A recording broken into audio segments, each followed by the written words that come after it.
Hello everyone, তোমরা সবাই কেমন আছো? তো খাওয়া দাওয়ার পর তো একটু ঘুমিয়ে নিয়েছিলাম। ঘুমিয়ে নিয়ে সন্ধ্যা হয়ে গেছিলো। সন্ধ্যাবেলায় উঠে রেডি হয়ে তো আমরা যাচ্ছি এবার বিচে আমরা সবাই মিলে রেডি হয়ে বেরিয়েই পড়েছিলাম। আর এই যে জামাইবাবু আর সিজা শাস্তব যাচ্ছিলো, তো ওখানে কিছুক্ষণ দাঁড়ানোর পরে বিচে তারপর আমরা বেরিয়ে পড়লাম কিছু কেনাকাটা করতে টুকটাক। তো শাস্তব তো খুব বায়না করছিল গাড়ি নেবে বলে, তো ওখানে টুকটাক কেনাকাটা হলো। তারপর খেয়ে নিলাম আমরা ফুচকা বেশ ভালোই ছিল, কিন্তু ওখানে গোটা গোটা লঙ্কা ছিল ফুচকার ভেতরে। তারপর খাওয়া হলো মোমো। আমিও একটা মোমো খেয়ে নিলাম। আমি অতটাও পছন্দ করি না মোমো, তাও একটা খেয়ে নিলাম, মোটামুটি ছিল খেতে। তারপর আমরা বেরিয়ে পড়েছিলাম একটু মাছ ভাজা খাওয়া যাক। তারপর তো বেরোলাম মাছ ভাজা খাওয়ার জন্য।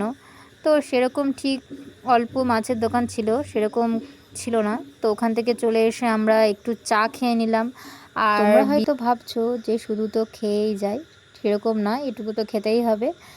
তো এখানে এসে আবার আমরা খেয়ে নিলাম বিচের ধারে বেশ ঝালমুড়ি মাখাচ্ছিল, তো ওখান থেকে আমরা ঝালমুড়ি খেয়ে নিলাম আমরা সবাই।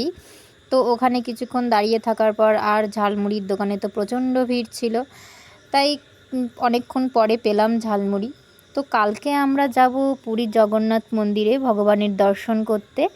তো আজকে তাড়াতাড়ি ঘুমিয়ে কাল ভোর 4টেই আমরা উঠব, আর স্নান টান করে মন্দিরে যেতে হবে। তো আজকে তাড়াতাড়ি ঘুমিয়েই পড়তে হবে। তো প্রায় 10:30 বেজে গেছিলো। তো আমরা তো এবার রুমে চলেই যাচ্ছিলাম। আর তোমাদের যদি আমার ভিডিও ভালো লাগে তাহলে লাইক কমেন্ট